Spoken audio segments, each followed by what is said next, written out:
ரவி, கிரி 2 பேருமே நல்ல நண்பர்கள். அவங்க ஒரு சாஃப்ட்வேர் கம்பெனில ஒர்க் பண்ணிட்டு இருந்தாங்க. ஒரு நாள் ஆபீஸ்ல பார்ட்டி இருந்ததுனால அவங்க நல்லா குடிச்சாங்க. வீட்டுக்கு வர நேரத்துல ரவி காரை ஓட்டிட்டு இருந்தான். கார் நல்லா குடிச்சிருந்ததுனால காரை சரியா ஓட்ட முடியல. அப்ப கிரி ரவி கிட்ட, டேய் ரவி, ஒழுங்கா காரை ஓட்டுடா, ஆக்சிடென்ட் ஆகிற மாதிரி இருக்கு. எனக்கு தெரியும்டா, நீ சும்மா இரு. கார் காடுகளுக்கு நடுவுல போச்சு. அப்போ ஒரு பொண்ணு அங்க நடந்து போயிட்டு இருந்தா. ரவி அந்த பொண்ணு மேல காரை ஏத்திடுறான். கார் நேரா போய் ஒரு மரத்துல ஏறிச்சிருது. இடிச்ச உடனே போதை எல்லாம் தெளிஞ்சிடுது. வெளியே வந்து பார்த்தா அந்த பொண்ணு ரத்த வெள்ளத்துல கிடந்தா. ஐயோ, என்ன பண்ணிட்டேன்? யார் இந்த பொண்ணு? ரவி, என்ன பண்றதுன்னு சொல்லு.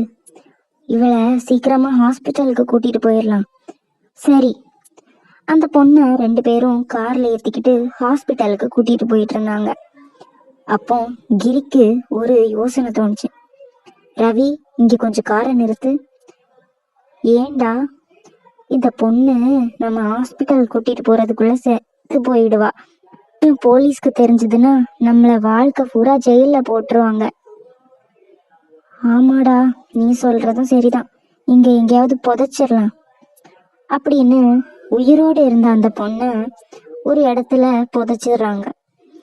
அத புதைச்சதுக்கு அப்புறம் ப்ராப்ளம் எதுவுமே இல்லைன்னு நினைச்சாங்க.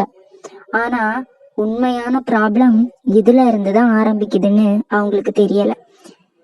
இது நடந்து முடிஞ்ச கொஞ்ச நாளையில ரவியும் கிரியும் அவங்க வீட்டுல தூங்கிட்டு இருந்தப்போ யாரோ கதவை தட்டுற சத்தம் கேட்டுச்சு. அதை கேட்டு 2 பேரும் எந்திரிச்சாங்க. கண்டிப்பா போலீஸ் தான் வந்திருக்காங்க போல. ஆமாடா, நம்ம மாட்டிக்க போறோம். அவங்க 2 பேரும் வெளியே போய் பார்த்தாங்க. ஆனா அங்க யாருமே இல்ல. ஏதாவது பிரம்மையா இருக்கும்னு சொல்லி 2 பேரும் திரும்பவும் போய் படுத்துக்கிட்டாங்க. அப்போ ஏதோ சத்தம் கேக்குது. ரவி, கிரி. அந்த சத்தத்தை கேட்டு 2 பேரும் பயந்து போய் பெட்ல இருந்து எந்திரிச்சு, யாரது, யார் எங்களை கூப்பிட்டது அப்படின்னு பயந்து போயிட்டாங்க. 2 பேரும் கதவை திறந்து வெளியே வந்து பார்த்தாங்க. அங்க யாருமே இல்லை. அவங்களுக்கு விஷயம் புரிஞ்சுது. அவங்க அன்னைக்கு கொன்ன பொண்ணுதான் உயிரோட வந்திருக்கான்னு. உடனே அவங்க ஒரு மந்திரவாதி கிட்ட போய் நடந்த எல்லாத்தையும் சொல்றாங்க. அந்த மந்திரவாதி அதை கேட்டு, நீங்க உயிரோட இருந்த ஒரு பொண்ணு புதைச்சு கொன்னுட்டீங்க, அதனாலதான் அது உங்க மேல பகை கொண்டு இருக்கு. அதை கேட்டு அவங்க 2 பேரும் பயந்து போயிட்டாங்க. இதுக்கு என்ன பரிகாரம் பண்ணலாம் சாமி? நீங்க அந்த பொண்ணுடைய உடம்ப புதைச்சத்துல இருந்து எடுத்துட்டு வாங்க.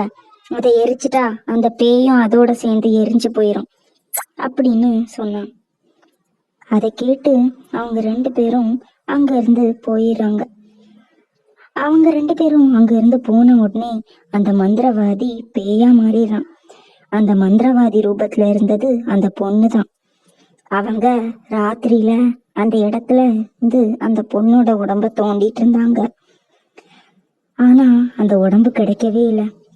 என்னடா கிரி, இந்த உடம்பு கிடைக்கவே இல்லையே, நம்ம இங்கதானே புதைச்சோம். அப்போ பூமியில இருந்து ஒரு உருவம் வந்துச்சு. அது அந்த பொண்ணோட தான். அவ பேயா மாறி இருந்தா.